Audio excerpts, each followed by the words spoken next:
Bonjour à tous. Aujourd'hui, pour cette nouvelle vidéo, nous verrons comment se forme le vent, comment se forme un anticyclone ou une dépression, et nous verrons aussi pourquoi le vent ne mollit jamais au bord de la mer. Sur ce, on est parti. Et commençons avec notre première question. Comment le vent se forme-t-il? En principe, le vent naît à partir de l'énergie solaire. Quand le soleil brille, la surface terrestre et l'atmosphère ne s'échauffent pas uniformément.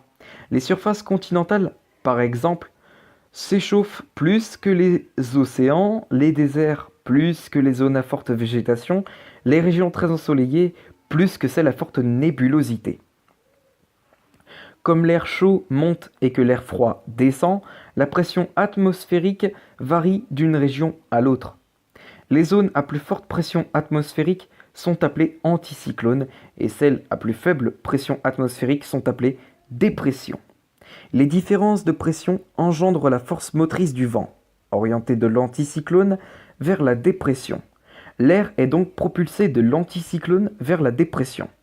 Comme la Terre tourne, l'air ne peut pas atteindre la dépression sur le chemin direct et le plus court, mais il suit des trajectoires compliquées en spirale et dont les prévisions constituent d'ailleurs un élément important de la prévision du temps. La circulation de l'air, c'est le vent. Bien, maintenant que vous avez compris comment se forme le vent, comment se forme un anticyclone ou une dépression? En principe, une dépression se forme lorsque l'air monte sur une vaste surface, un anticyclone lorsque l'air descend. Dans les régions équatoriales, par exemple, l'air se réchauffe beaucoup. Comme il se dilate, sa masse volumique, il devient plus faible que celle de l'air frais des régions avoisinantes. C'est pourquoi l'air chaud monte. Par suite, il manque de l'air au niveau du sol. Une dépression s'est formée. C'est justement ce mouvement ascendant de l'air qui est à l'origine de la dépression. Dans les cyclones tropicaux, par exemple, la vitesse ascendante de l'air peut dépasser les 100 km/h. Dans d'autres régions, l'air descend globalement. Au sol, il se forme une accumulation d'air et la pression y s'accroît. Un anticyclone s'est formé. Suite aux mouvements horizontaux et verticaux de l'air, une circulation globale se met en marche et représentée de façon simplifiée sur le schéma que vous avez sur votre écran.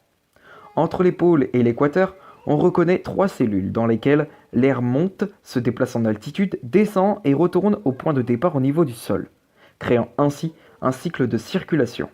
Ces systèmes fonctionnent à la manière de roues dentées, couplées les unes aux autres. Pourquoi le vent ne mollit jamais au bord de la mer? Au bord de la mer, le vent se forme grâce au réchauffement inégal de la mer et de la terre ferme.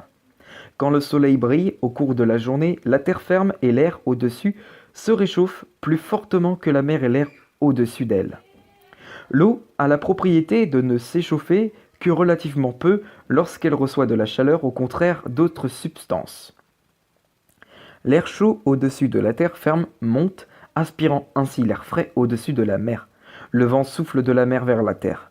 Au cours de la nuit, c'est l'inverse qui se produit. La terre se refroidit plus rapidement que la mer et le vent souffle de la terre vers la mer. Voilà. J'espère que vous aurez compris ce que je vous ai expliqué dans cette vidéo. Et puis sur ce, je vous retrouve très bientôt pour une prochaine vidéo. À tout à l'heure pour une prochaine vidéo.